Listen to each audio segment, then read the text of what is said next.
Hello friends, today we are going to discuss about the nanochemistry. मित्रांनो, नॅनोकेमिस्ट्री ही कोणतीही नवीन term नाही. बऱ्याच वर्षापूर्वी नॅनो पार्टिकल्स मानवाने तयारही केले होते आणि त्याचा वापरही केला होता. फक्त त्याच्या टेक्निक्स ते पार्टिकल अंडरस्टँड कसे करून घ्यायचे त्या टेक्निक्स डेव्हलप झालेल्या नव्हत्या. ज्या की टेक्निक्स आता डेव्हलप झालेल्या आहेत, म्हणजेच एक्स रे डिफ्रॅक्शन असेल, UV स्पेक्ट्रोस्कोपी असेल, NMR असेल किंवा IR असेल. These are techniques to understand the nanoparticles, nanomaterials आणि त्या टेक्नॉलॉजी ज्या सध्या आपण पाहत आहोत त्याच टेक्नॉलॉजीचा अभ्यास आपल्याला करायचा आहे. Undergo the nanochemistry. Nanochemistry includes some terms like nanoscience, nanotechnology, nanomaterials. Nano means those particles we cannot observe with naked eye. 1 nanometer is equal to 10 to the power minus 9 meter. Nanoscience, the study of structure and material. Nanoscience means the study of structures and materials on an ultra small scale. Consider करा तुम्ही, same material आहे, फक्त एक large स्केलवर घेतलेलं आहे आणि दुसरं नॅनो स्केलवर घेतलेलं आहे. आणि त्या दोघांच्याही फिजिकल आणि केमिकल प्रॉपर्टीज जेव्हा आपण ऑब्झर्व करतो त्यावेळेस त्या दोघांच्या फिजिकल आणि केमिकल प्रॉपर्टीजमध्ये नक्कीच तुम्हाला थोडासा डिफरन्स जाणवेल. हा डिफरन्स कशामुळे की नॅनो सायन्स जेव्हा आपण स्टडी करतो तेव्हा त्या पार्टिकलची इन डिटेल स्टडी होते, पण जेव्हा तोच पार्टिकल लार्ज स्केलवर असेल तर त्याच्या फिजिकल आणि केमिकल प्रॉपर्टीज इतक्या इन डिटेल स्टडी होत नाही. नॅनो टेक्नॉलॉजी, सेकंड टर्म जी आहे ती काय आहे? Nano technology. नॅनो टेक्नॉलॉजी म्हणजे नॅनो मटेरियल, नॅनो पार्टिकल जे आहे त्यांची साईज आणि शेप स्टडी करणे. Is the design, characterization, production and application of structures, device and system by controlling shape and size at a nanometer scale.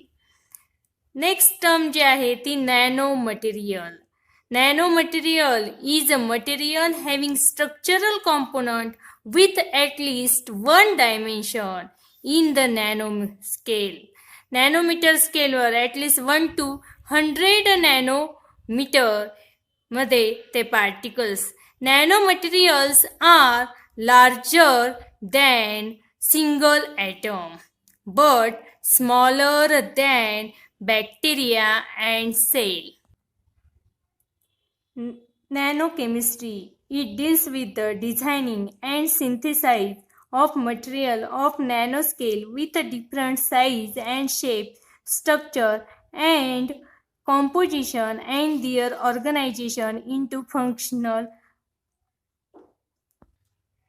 characteristics features of nanoparticle.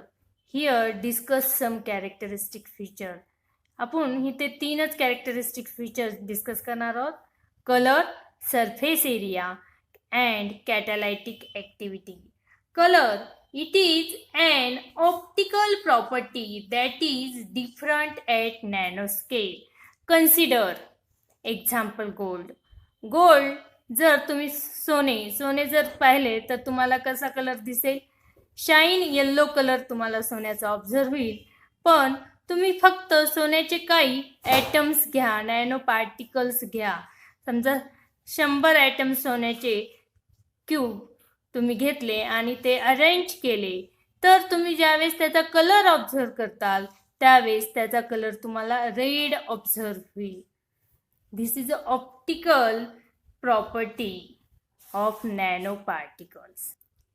Second characteristic feature, surface area.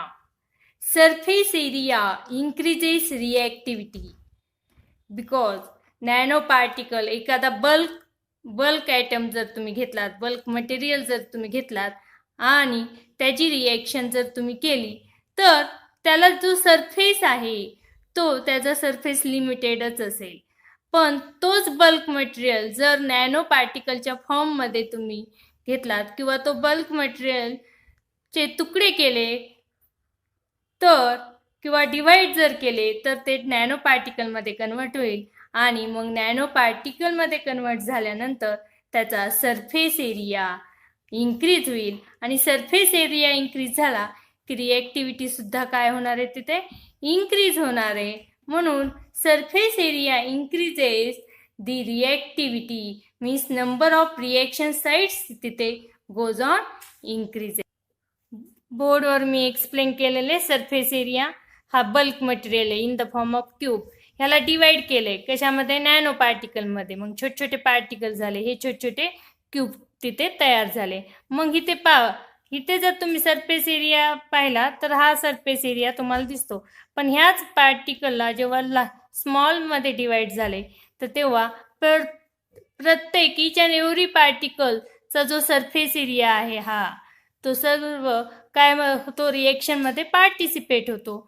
म्हणून reaction sites तिथे काय झालेल्या आहेत, goes on increases आणि त्यामुळेच reaction तिथे fast होतील.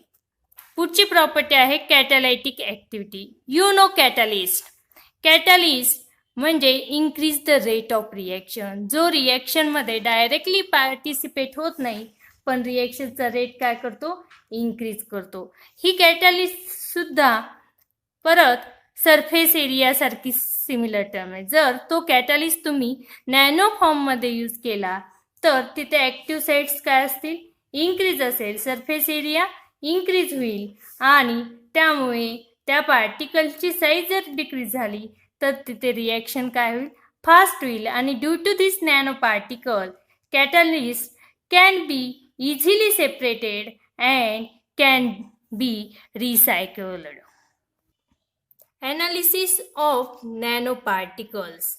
The synthesized material is analyzed by various analytical tools or techniques.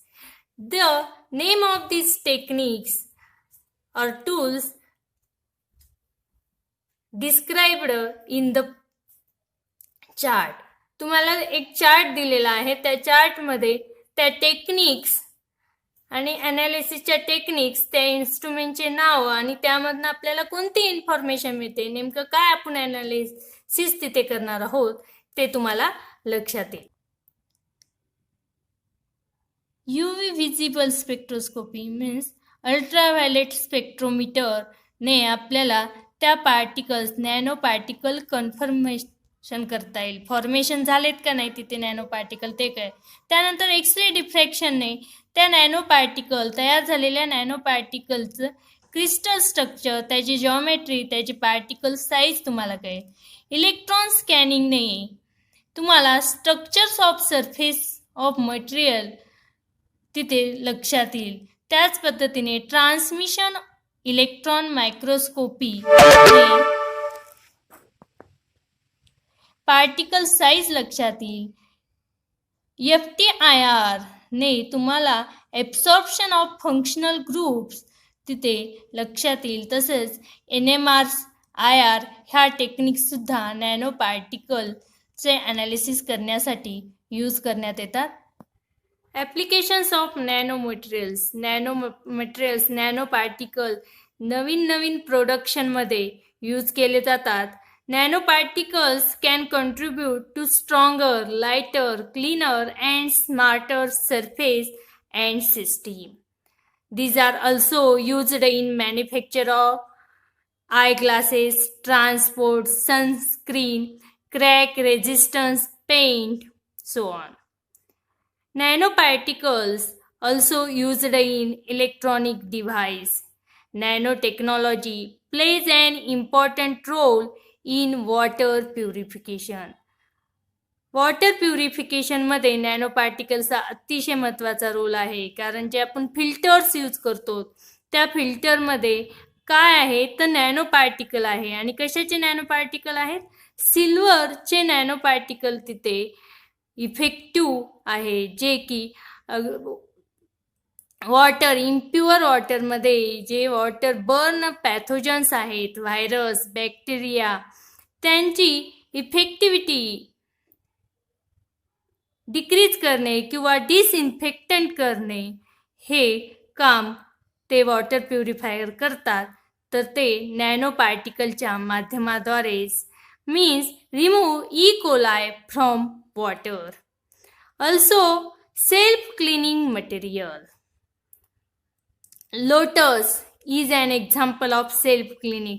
कमळ हे अतिशय सुंदर एक्झाम्पल आहे, कारण ज्यावेळेस तुम्ही कमळ पाहतात ते कुठे असेल, चिखलामध्ये असेल, म्हणजे मडी वॉटरमध्ये तुम्हाला दिसेल, तरी त्याची पान हे तुम्हाला अतिशय क्लीन दिसतात, कारण ते प्लांट जो आहे त्या प्लांटचे जे ल्यूज जे आहेत ते सुपर हायड्रोफोबिक आहेत आणि nano structure on lotus leaves repel water which carries डिट ॲज इट रोल्स ऑफ.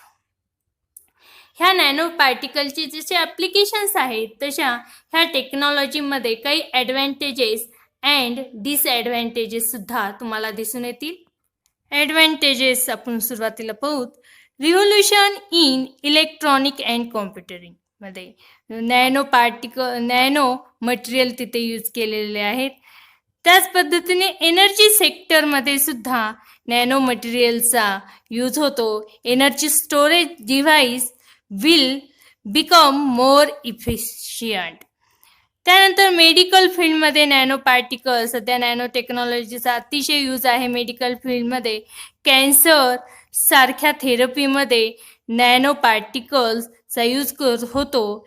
हे जे नॅनो पार्टिकल्स आहे ज्यापासून ड्रग्स तयार केले जातात ते अतिशय faster and without side effect तिथे शो करतात and curing of life treating this disease. त्याच पद्धतीने ह्या नॅनो पार्टिकलमुळे काही डिसॲडव्हान्टेजेस दिसून येतात. मेन डिसॲडव्हान्टेज म्हणजे पोल्युशनवर त्याचा इफेक्ट होतो आणि पोल्युशनवर जो इफेक्ट होतो ते म्हणजे एअर पोल्युशन. हे नॅनो पार्टिकल्स एअरमध्ये डिझॉल्व होतात किंवा मिक्स होतात आणि त्यामुळे एअर पोल्युशन तयार होतो.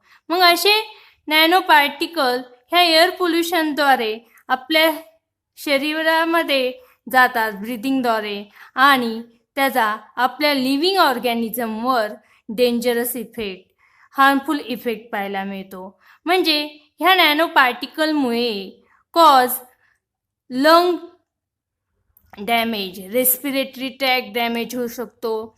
लंगमध्ये हे पार्टिकल डिपॉझिट होतात आणि लंगची जी कॅपॅसिटी आहे फुफ्फुसांची कार्यक्षमता ती हळूहळू कमी व्हायला सुरुवात होते आणि ह्या पद्धतीने ते ह्युमन हेल्थवर इफेक्ट करतात. आणि मग हा इफेक्ट कशावर अवलंबून आहे तर तो नॅनो पार्टिकलचं कॉम्पोजिशन काय आहे, त्याचा शेप काय आहे आणि त्याची साईज काय आहे त्यावर ते रिलेटिव्ह जे साईड इफेक्ट आपल्या बॉडीवर होणार आहेत ते त्यावर डिपेंड आहे. तुम्हाला जर नॅनो केमिस्ट्रीमध्ये काही प्रॉब्लेम असेल, अतिशय सिम्पल टर्म आहे, रोजच्या व्यवहारातली टर्म आहे, त्यामुळे मला तरी वाटत नाही की काही अडचण असेल. जर अडचण असेल तर तुम्ही इझिली तुम्ही मला बिनधास्त विचारा.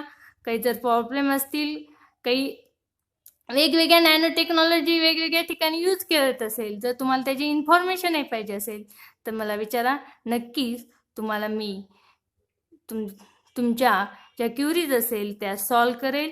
थँक्यू.